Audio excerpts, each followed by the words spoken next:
بسم الله الرحمن الرحیم. 15 ورځ له حضرت بلال رضی الله عنه څخه روایت دی: غلامان او مالکان د الله جل جلاله په نس برابر دي. په مکه کې د اسلام د خپرېدو په مهال زه د مکې د یوه اوسیدونکي غلام وم. زموږ د ګران پیغمبر صلی الله علیه وسلم د دې خبرې په اورېدو سره مې په خپلو غوږونو باور نه کېده چې ویې ویل غلامان او مالکان د الله جل جلاله په نس برابر دي. ځکه په مکه کې ماته هیڅ ارزښت نه راکول کېده. بې کسه انسان وم. ستونزمن او درانده کارونه مې کول. له شک پرته د مکې د هغه اوسیدونکو دا خبرې نه خوښېدې چې د غلامانو په فکر کې نه وه. دوی به ویل دا نو څه معنا لري؟ یعنی موږ اوس له هغه کسانو سره برابر یو چې په پیسو مو اخیستي دي. د مسلمانېدو پریکړه مې کړې وه، خو زما مالک ضرور له دې پریکړې سره مخالفت کوه. له دې ټولو سره بیا هم د پیغمبر صلی الله علیه وسلم حضور ته ولاړم او مسلمان شوم.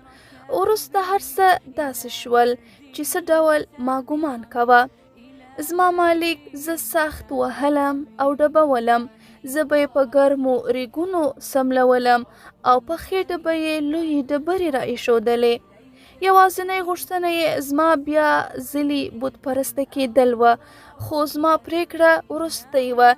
د زیات درد له امله مې نور خپل غږ نشوی پورته کولی او په کرار غږ سره مې ویل احد احد، الله جل جلاله یو دی. هر څومره چې د دوی ظلم زیاتېده ما هم همدې عبارت ته دوام ورکاوه. یو څه وخت له دې کړاوونو سره مخ وم. له الله جل جلاله څخه مې د صبر هیله کول. یوه ورځ زما ډېر ګران ملګري حضرت ابوبکر رضی الله عنه راغی او راته یې وویل بلاله زیری درکوم، ته نور آزاد یې. د دې سرې له ربړولو او کړولو څخه وژغورل شوې. نوموړې زما له مالک سره لیدلې وه او زه یې پیړلی وم. وروسته یې د الله جل جلاله د رضا په خاطر زما ازادي ماته ډالۍ کړه. د ابوبکر رضی الله عنه مخ ته مې وکتل. د ایمان له نور څخه ځلېده. له نوموړي څخه مې مننه وکړه. د هغه په شان له لوی انسان څخه د داسې نیک چلند تمه کېده. ازادي څومره ښکلې ده. د اسلام دین څومره ښکلی دی.